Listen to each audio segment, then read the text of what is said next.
പണ്ട് സ്കൂളിൽ പഠിക്കുന്ന സമയത്ത് ആദ്യം CBSE-യിലായിരുന്നു കേട്ടോ. അപ്പോൾ നമുക്ക് ബുക്ക് ബൈൻഡ് ചെയ്യാനായിട്ട് ബൈൻഡിങ് പേപ്പേഴ്സ് അവൈലബിൾ ആണല്ലോ. അപ്പോൾ അത് തന്നെ ഇട്ട് പൊതിയണം കമ്പൾസറി ആയിരുന്നു.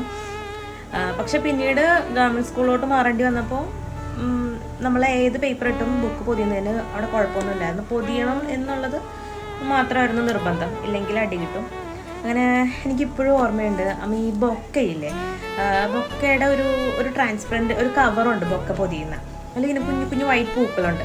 അപ്പോൾ അതിട്ട് അമ്മ പൊതിയും. എന്ത് രസമെന്ന് പറയാം, ഭയങ്കര രസം. ചിലപ്പോൾ കടയിൽ നിന്ന് വാങ്ങുന്ന ബൈൻഡിങ് പേപ്പർ യൂസ് ചെയ്തിട്ട് അതിൻ്റെ മുകളിൽ ഈ ബൊക്കയുടെ പേപ്പർ കൊണ്ട് പൊതിയും. നല്ല ഭംഗിയാണ് കേട്ടോ. ഒരു തവണ ഞാനത് ചെയ്ത് കാണിച്ചിട്ട് നിങ്ങളും ചെയ്തിട്ടുണ്ടോ എന്ന് പറയണേ. പിന്നെ അത് കിട്ടാതെയൊക്കെ ആയപ്പോൾ ന്യൂസ് പേപ്പേഴ്സ് കൊണ്ട് പൊതിയും കേട്ടോ.